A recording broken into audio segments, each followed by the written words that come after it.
day ahead of the monsoon session of Parliament, not only have the MPs been instructed to mind their language, but have also been told they can't protest in the Parliament premises. Now, while the Congress media cell head tweeted saying that dharna mana hai, the BJP has pulled out an old circular from 2013 with the same advice to the MPs back then. Let's bring in a seasoned parliamentarian for a discussion now on this issue. Joining me now is Congress Member of Parliament, Chidambaram. Sir, will we now see members of Parliament carrying dictionaries or thesaurus in Parliament to be able to express themselves well? I don't see this as a matter of serious debate.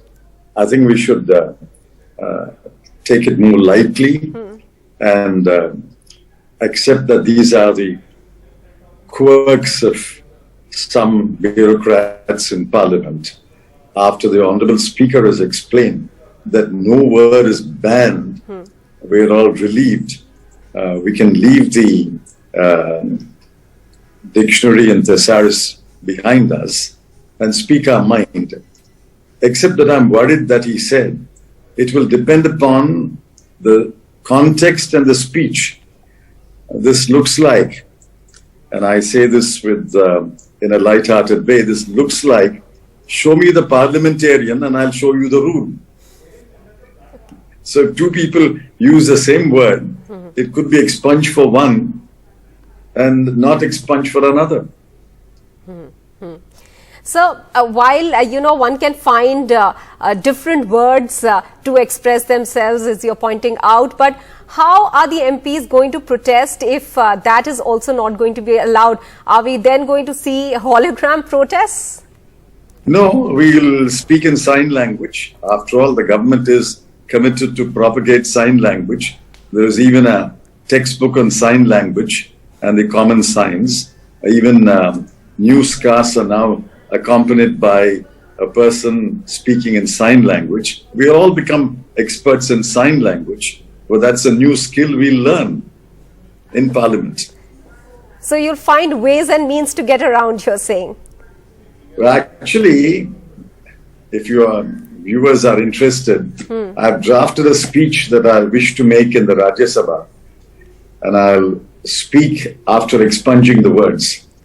I rise to speak on the demands for supplementary grants. You will recall that the budget for 2020-21 was presented only recently. Within months, the budget is unraveled. The government is not expunged to present these demands. Not only is the government looking expunged for asking more money within 4 months, we are made to look expunged for voting for the budget. We don't need any more evidence to demonstrate how expunged is the present government.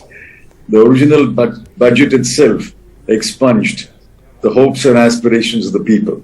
The government expunged the people. The expunged of the government was exposed when it piled huge taxes on petrol, diesel and LPG, even while handing out expunged in the name of COVID relief.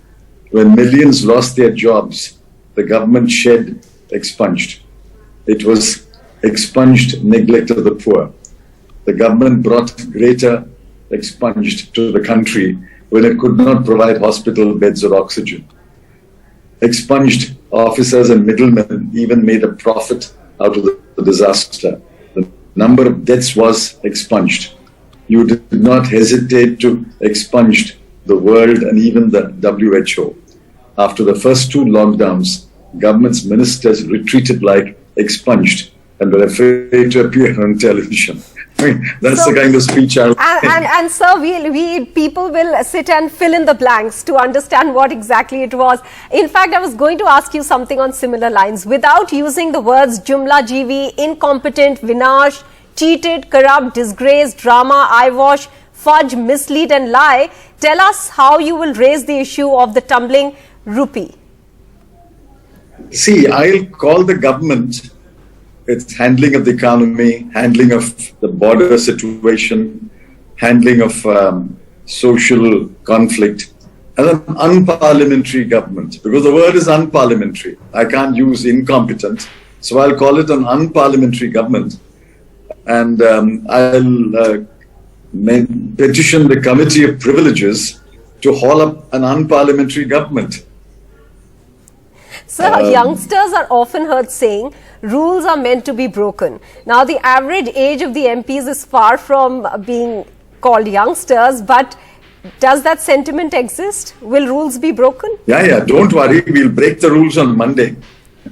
We'll break the rules on Monday. My colleague Derek O'Brien has already said he will break the rule. We'll all join in breaking the rule. As I've said, I've got a draft speech I'll make, and I'll break the rule. Let's see what they expunge. You see, I think you should look at it as a great educational tutorial experience of the experience that is being imparted by the Modi government and the Parliament. See, the average person, I believe, uses only about 2,000 words in this conversation. The Oxford Dictionary has many, many more thousand words. But the average person uses, on an average, only 2,000 words in his day-to-day conversation. Now, here is an attempt, a genuine attempt, a sincere attempt to ask you to expand your vocabulary. You will enrich yourself by expanding your vocabulary. Look at it that way.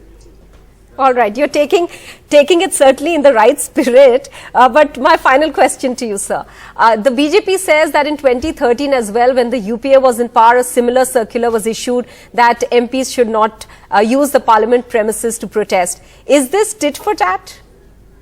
No. If this is foolish, and if that is true, that was also foolish. Why is this great government following a foolish precedent? I'm sorry, I've used the expunged word thrice. Foolish can't be used anymore. So why is the wise government following a foolish precedent? They should not. All right, we'll leave it at that. P. Chidambaram, many thanks for speaking with us, and we'll wait for Monday to see how things unfold in Parliament. Thank you.